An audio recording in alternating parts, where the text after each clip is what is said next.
Hello everyone, good morning and welcome back to my channel. কেমন আছো তোমরা সকলে? আশা করছি খুব ভালো আছো, আর আমিও খুব ভালো আছি। এখন বাজছে সকাল 8:30, আর আজকে আমি সকাল 8:30 থেকে আজকের ব্লগটা শুরু করছি। তো সকালবেলায় ঘুম থেকে উঠে শুধুমাত্র নিজের ঘরটা ঝাড় দিয়েছি, দিয়ে মুছে নিয়েছি, আর বাকি কাজকর্ম সমস্ত কিছু আমার শাশুড়িমাই করে নিয়েছিল। আর আমি আজকে ঘুম থেকে উঠেছি সকাল 7:30টার সময়। তো নিজের ঘর দোরটা মোছার পরে তো এই যে বাসি জামা কাপড় কেচে মেলে দিয়েছি, দিয়ে জামাটা চেঞ্জ করে কালকে চুলটা বিনুনি করে রেখেছিলাম, বিনুনিটা খুলে মাথাটা আঁচড়েছি। আর একটা ছোট্ট কাজ করেছি, এই দেখো, এটা হচ্ছে তোমাদের দাদার ব্যাগ, মানে এটা নিয়েও দোকানে যাই, মালপত্র কিনতে যাই বাজারে। তো এই ব্যাগটা কেচে দিয়েছি। কালকে ওদের দোকানের ওখানে খাসির মাংস বিক্রি হচ্ছিল বলে ব্যাগটাই করে খাসির মাংস কিনে নিয়ে এসেছিলো, তো সেই জন্য নোংরা হয়ে গেছিলো বলে কেচে দিয়েছি। আর আজকে তো কোনো ব্যাপারই নয় কি রান্না করব না করব, সেরকম কোনো টেনশন নেই। খাসির মাংস আছে মানে আমাদের বাড়িতে মুরগির মাংস হলে দাদু খায় না, সেই জন্য একটা এক্সট্রা তরকারি বানাতেই হয়। আর খাসির মাংস হলে সবাই খায়, মানে সবারই প্রিয়। তো চলো, আজকে তো খাসির মাংস হবে, তার সাথে একটা মানে যাই হোক তরকারি করতে হবে, তাহলেই হয়ে যাবে। তো চলো, আজকের দিনটা কিভাবে কাটাচ্ছি, কি কি রান্না করছি না করছি সব কিছু তোমাদের সাথে শেয়ার করবো। দেখতে থাকো সম্পূর্ণ ব্লগটা। এদিক ওদিক করে ঘুরতে ঘুরতে প্রায় বেলা 9টা বাজতে গেছিলো। আর মানে মা তো রান্না করবেই, তো আমি ভাবলাম যে বসে বসে যদি একটু মশলা টশলাগুলো কেটে দিতে পারি। আমার পাশে দাদু বসেছিল, দাদুর সাথে গল্প করছিলাম, তোমাদের দাদা ভিডিও ক্লিপটা করে দিচ্ছিল। মানে আমি বললাম যে একটু ভিডিও ক্লিপটা নাও, কাজ করছি সেটা তো লোককে দেখাতে হবে, তাই না? তো সেই জন্য তোমাদের দাদা বসে বসে ভিডিও ক্লিপটা নিচ্ছিল, আর সবার সাথে গল্প করতে করতে তরকারি সবজি মশলাগুলো কেটে দিয়েছি। তো এই যে মাংসের জন্য আলু, পেঁয়াজ, লঙ্কা এখানে এই বাটিটাতে কেটে রেখেছি। আর এখানে হচ্ছে রসুন আর আদা, মানে আদা কেটে রেখেছি, রসুন ছাড়িয়ে রেখেছি। রসুন অল্পই আছে যদিও, তাও এই দিয়ে আজকে মাংস রান্না হবে। তারপরে অনেক বেলা হয়ে গেছিলো, 9:30 বেজে গেছিলো, তখন মুড়ি মাখাতে বসেছিলাম। তোমাদের দাদা আর আমি দুজনে মুড়ি খাবো। আর আজকে এখন ভিডিও এডিট করতে করতে আমার মনে পড়ছে যে আজকে আমি সকালবেলায় বাসি পেটে থাইরয়েডের ওষুধটাই খেতে ভুলে গেছিলাম। মুড়ি, চা সবকিছু খেয়ে নিয়েছি, কিন্তু ওষুধ খাইনি। ওইদিকে চা করে রেখে দিয়েছি, চা ওইদিকে ঠান্ডা হয়ে যাচ্ছে, আর তোমাদের দাদা এদিকে নারকোল তেল দিয়ে এখন গাড়ি মুছতে বসেছে। এমনিতে তো গাড়িটারি খুব কমই মোছেও, আর রোদে ছিল গাড়িটা, সেই জন্য রোদ থেকে টেনে নিয়ে গিয়ে ছায়ায় রাখছে। তো ফাইনালি বাবু গাড়ি টাড়ি ছেড়ে এবার মানে মুড়ির কাছে এসেছে। ওকে চা মুড়ি দিয়েছি, ও খাচ্ছে, আর ওর সাথে আমি একসাথেই খেয়ে নিয়েছি। তারপরে এই যে বাজারে যাবে, সেই জন্য বেরিয়ে যাচ্ছে। মোবাইল টোবাইল দিলা?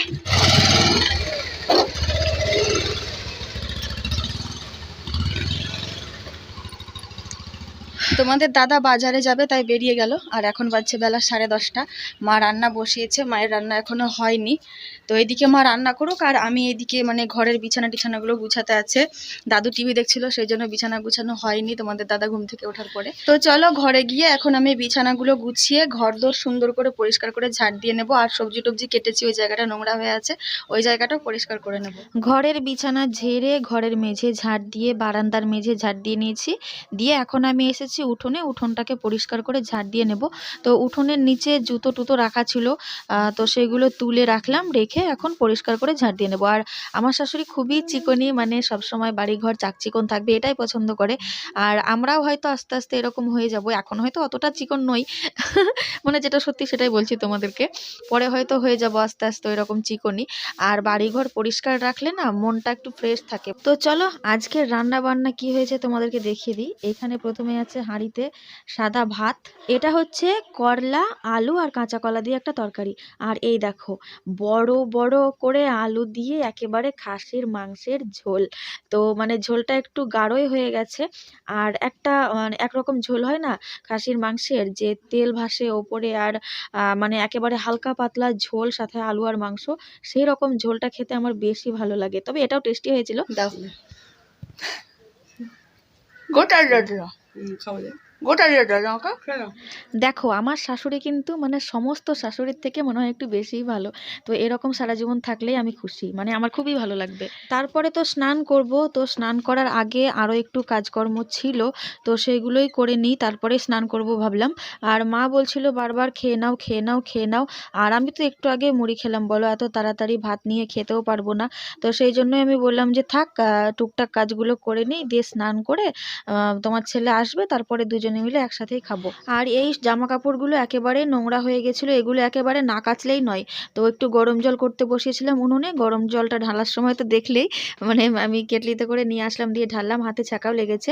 আর সার্ফ দিতে দেখলে যে অনেকগুলো সার্ফ দিয়েছি, তাই ভাববে তোমরা মানে অতগুলো সার্ফ না দিলে না এগুলো যা নোংরা হয়েছে মানে একটুও পরিষ্কার করতে পারবো না। বুঝতেই পারছো গরম জলে দিচ্ছি, আর গরম জলে দিলে নোংরা ময়লা জামা কাপড়গুলো একটু মানে পরিষ্কার হয়, ঠান্ডা জলে দিলে তো একেবারেই পরিষ্কার হবে না। তো জলটা বেশি হয়ে গেছিল, যে কটা ডোবাবো ভেবেছিলাম সেই কটা ডুবিয়েছি, তারপরে আরও একটু জল বেঁচে গেছিলো। তো তোমাদের দাদার আরও একটা গেঞ্জি প্যান্ট এগুলো নিয়ে চলে আসলাম, দিয়ে জিন্সের প্যান্ট তো মানে আমি বুঝতে পারিনি যে জিন্সের প্যান্টে অতটা জল শুষে নেবে।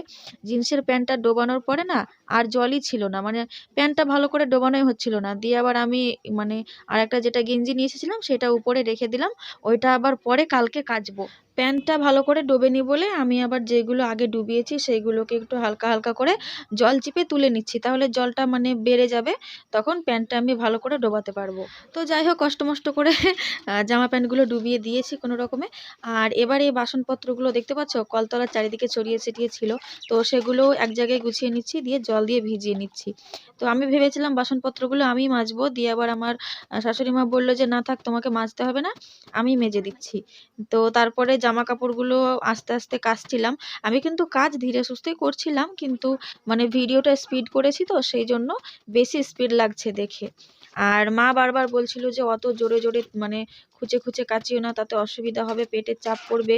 কিন্তু কি করব বলো, খুঁচে খুঁচে না কাচলে তো পরিষ্কার হয় না। আর জামা কাপড় তো পরিষ্কার করার জন্যই কাচা, কাচার পরেও যদি নোংরা থেকে যায় তাহলে কেচে বা কি লাভ, তাহলে তো না কাচাই ভালো ছিল, তাই না? আর আমি কেমন ধরনের মানুষ বলো তো, মানে কোনো কাজ হয়তো ছড়িয়ে ছিটিয়ে পড়ে আছে, নোংরা হয়ে পড়ে আছে, সেটা থেকে যাক 2 মাস 3 মাস, তাতে কোনো অসুবিধা নাই। কিন্তু সেই নোংরা কাজে যখন আমি হাত দেব, তখন সেটাকে একেবারে চকচকে চিকন নতুনের মতো পরিষ্কার হতে হবে, না হলে হবে না। হয়তো কোনো ঘর টর গুছাতে আছে বা অগোছালো হয়ে পড়ে আছে, অগোছালো হয়ে পড়ে আছে সেটা একদিকে ভালো, কিন্তু আমি যখনই গুছাতে লাগবো না তখন একেবারে পুরো ঘরটাকে চিকনাই করে ফেলবো। মানে আমার কাজটাই এরকম, একেবারে পরিষ্কার কাজ করি, না হলে করিই না। জামা কাপড়গুলো কেচে রেখে দিয়েছিলাম, তারপরে মা বাসন মাজতে বসে পড়লো। তো আমি ভাবলাম যে কতক্ষণে বাসন মাজবে, কতক্ষণে ধোবে, তো মা একদিক থেকে মাজুক আর আমি একদিক থেকে ধুয়ে দিই, তাহলে ভালোই হবে। আর কলতলায় রোদ পড়েছে তো বাসন মেজে রেখে পরে যদি ধোয়া হয় না, তাহলে বাসনে মাজনগুলো লেগে থেকে যায়, কচলিয়ে কচলিয়ে ধুয়ে তাও ওঠে না, তাও জায়গা জায়গা সাদা সাদা হয়ে থেকে যায়। আর সঙ্গে সঙ্গে যদি একজন মাজে আর একজন যদি ধুয়ে নেয় না, তাহলে সেই অসুবিধাটা এখন আর হবে না। বাসন মাজা হয়ে গেছে, মা একটু বাইরের দিকে গেল, আর এবার আমি জল টিপে নিয়েছি কল থেকে, দিয়ে এই যে এই জায়গাটা নোংরা হয়েছিল সেই জন্য জল দিয়ে জল ঢেলে একটু পরিষ্কার করে নিলাম। তারপরে প্রথমবার একবার কেচে কেচে মেঝেতে রেখে দেব, মানে তারপরে আবার একবার ভালো জল টিপবো, টিপে আর একবার কেচে নেবো সবগুলো, তাহলেই কাপড় কাচা হয়ে যাবে। আর এখন যদিও বা একটু কল টিপতে অসুবিধা হচ্ছে, তাও মানে নিজের কাজ নিজে করতে পারলে ভালো লাগে বলে করছি, মানে সব কাজ তো আর ছেড়ে দেওয়া যায় না, যেটুকু পারি নিজেই করি আর কি, মানে চেষ্টা করি করার। আর এখন আমার ওঠা বসাটাই হয়ে গেছে সব থেকে মুশকিল, কত কষ্ট করে উঠতে হচ্ছে দেখেছো। মানে তোমরা তো সবই বুঝতে পারছো। আর মাত্র কয়েকটা দিন, আর মাত্র 4-5টা দিন ডাক্তারের ডেট দেওয়া অনুযায়ী, আর মাত্র মানে 5টা দিন ধরো আজকে দিয়ে। ডাক্তারের 15 তারিখে ডেট দিয়েছে আর আজকে 10 তারিখ হয়েই গেল। তো সেই অনুযায়ী আর মাত্র 5টা দিন, এর মধ্যে কি হচ্ছে না হচ্ছে বলা মুশকিল। তো যাই হোক, উঠতে বসতে তো এখন একটু কষ্ট হবেই, হচ্ছে মানে কষ্ট হচ্ছে না তা নয়, মানে কি আর লুকোবো, মানে সবার তো হয়, সবাই বুঝতেই পারছো। তো যাই হোক কষ্ট হলেও আর কি মানে ভালো লাগে কাজ করতে, এমন নয় যে সবাই মিলে আমাকে কাজ করতে বলছে, তাও নয়। আমার শাশুড়ি মা তো বারণই করে যে কাজ মাজ একটু কম করো, আজকাল হয়ে আছে, কোনো অসুবিধা হলে তখন মানে প্রবলেম হলে তখন আরেক জ্বালা বলে, কিন্তু কি করব, মানে আমি সারাদিন যে চুপ করে বসে থাকবো একজন কাজ করবে, সেটা আমি বসে বসে দেখতে পারবো না। তো চলো সমস্ত জামা কাপড় কেচে নিয়েছি, এবার যে বালতিতে বাকি জলটা ছিল সেই জলটা কলতলায় চারিপাশে ঢেলে দিলাম, নোংরাগুলো মানে ধুয়ে পরিষ্কার হয়ে গেল। তো গাইজ এইটুকু কাজ করতেই যেন হাঁপিয়ে যাচ্ছি। তো যাই হোক কাজকর্ম কমপ্লিট হয়ে গেছে এখনকার মতো, এবার স্নান করব। এখন বাজছে বেলা 11:30, তোমাদের দাদারও আসার টাইম হয়ে যাচ্ছে, স্নান টান করে নিয়ে তাহলে তোমাদের দাদা আর আমি দুজনেই একসাথে খাবারটা খেতে পারবো। আর এই যে জামা কাপড় যেগুলো কেচেছিলাম সেগুলো এইদিকে আর এইদিকে পুরোটা মেলা হয়ে গেছে। আর বাথরুমেও জামা রেখে দিয়েছি, দাঁড়াও দেখাচ্ছি। এই দেখো বাথরুমে জামা রেখে দিয়েছি, গামছা নিয়ে ঢুকে পড়বো, দিয়ে স্নান করে বেরিয়ে পড়বো। তো চলো স্নানটা আগে করে আসি। তো গাইজ আমি স্নান টান করে বেরিয়ে তারপরে তোমাদের দাদা চলে এসেছিলো, ওরও স্নান হয়ে গেছে, খাওয়া হয়ে গেছে। আর খেতে বসে পাখির মতো খাবার খেয়েছে, এইটুকু খাবে আর এইটুকু রেখে দেবে। ওকে যদি এইটুকু ভাত দিই তার মধ্যে আবার অর্ধেক থেকে যাবে। এ দেখো প্রমাণ দেখো, ভাত দিয়েছি, ভাতও থেকে গেছে, বাটিতে মাংসও থেকে গেছে। ঠিক আছে ঠিক আছে। তো ও এখন দোকানে বেরিয়ে যাবে, আর ওকে মানে যা যা নিয়ে যাবে দোকানে খাবার টাবার সব গুছিয়ে ভরে দিয়েছি। এবারে ওকে বের করে দিয়ে তারপরে আমি খেতে বসবো। খাওয়া দাওয়া করার পরে মানে খাটে একটু বসেছিলাম, শরীরটা খুবই খারাপ করছিল, মানে অনেক করে একেবারে খেয়ে নিয়েছি তো খাসির মাংস দিয়ে একেবারে সাঁটিয়ে ভাত খেয়েছি, দিয়ে শরীরটা খারাপ করছিল বলে খাটে একটু বসে রেস্ট নিচ্ছিলাম। দিয়েই তো বাইরের দিকে এখন এলাম। আর বাইরে না এলে তো নেট চলে না ফোনে একটুও, বাইরে এসে এখন নেটটা অন করে কালকের ভিডিওটা আপলোড দেব, দিয়ে ঘরে গিয়ে একটু শোবো। তো চলো আজকের মতো ব্লগটা এখানেই শেষ করছি। এখন বাজছে দুপুর 2:15। তো আজকের ব্লগটা আজকে দুপুরবেলাতেই শেষ করছি, কালকে আবার তোমাদের সঙ্গে দেখা হচ্ছে।